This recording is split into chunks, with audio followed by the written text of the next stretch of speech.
വലിയൊരു പ്രതിസന്ധിയെ പരിഹരിക്കാൻ ഉപയോഗിക്കുകയാണ് ഞങ്ങളിവിടെ ചെയ്യുന്നത്. ശക്തമായ മഴ രാത്രികാലങ്ങളിലാണ് കൂടുതലും അപകടങ്ങൾ ഉണ്ടാക്കുന്നത്. മുണ്ടക്കയും ചൂരൽമലയും ഒറ്റ രാത്രി കൊണ്ട് ഇല്ലാതായത് നമുക്ക് മറക്കാനാവില്ല. മഴയുടെ അളവ് മനസ്സിലാക്കാനും വേണ്ട മുൻകരുതലുകൾ എടുക്കാനും സഹായിക്കുന്ന ഒരു ഉപകരണമാണ് ഞങ്ങൾ ഇവിടെ തയ്യാറാക്കിയിട്ടുള്ളത്. ഇതാണ് റെയിൻ അലർട്ട് സിസ്റ്റം. ഇന്ത്യൻ കാലാവസ്ഥാ വകുപ്പിന്റെ കണക്ക് പ്രകാരമുള്ള അലർട്ടുകളാണ് ഇത് ഉപയോഗിച്ചിരിക്കുന്നത്.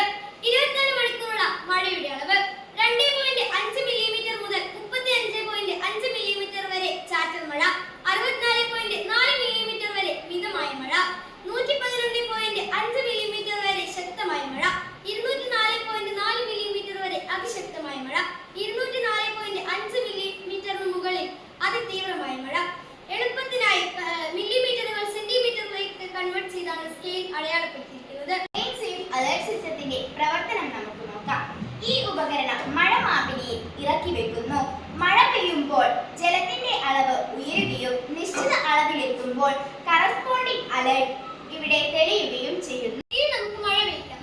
മഴമാപിനിയിലെ ജലനിരപ്പ് ഉയരുമ്പോൾ അതിൽ ഫ്രീ ആയി ഫ്ലോട്ട് ചെയ്തിരിക്കുന്ന ഫ്ലാഗ് ജലത്തോടൊപ്പം മുകളിലേക്ക് ഉയരുന്നു.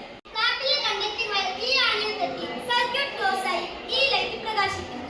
അങ്ങനെ ജലം അടുത്ത ലെവലിലേക്ക് എത്തുമ്പോൾ ഫ്ലാഗ് കണ്ടക്ടറിൽ തട്ടി സർക്യൂട്ട് ക്ലോസ് ആയി ഈ ബൾബ് പ്രകാശിക്കുന്നു. ഇങ്ങനെ അതിതീവ്രമായി മഴ പെയ്യുമ്പോൾ ജലനിരപ്പ് അപകടകരമായ രീതിയിൽ ഉയർന്ന് റെഡ് അലർട്ട് കാണിക്കുകയും ഒപ്പം വാണിംഗ് അലാം മുഴങ്ങുകയും ചെയ്യുന്നു. ഈ സമയത്ത് വേണ്ട സുരക്ഷാ മുൻകരുതലുകൾ ഉറപ്പാക്കേണ്ടതുണ്ട്. അലർട്ട് സിസ്റ്റത്തിന്റെ മേന്മകൾ പ്രവർത്തിക്കാനും നിർമ്മിക്കാനും സ്ഥാപിക്കാനും സ്ഥാനമാറ്റത്തിനും വളരെ എളുപ്പം. നിർമ്മാണ ചെലവ് വളരെ തുച്ഛം. ഉരുൾപൊട്ടൽ സാധ്യതയുള്ള മേഖലകളിൽ ഈ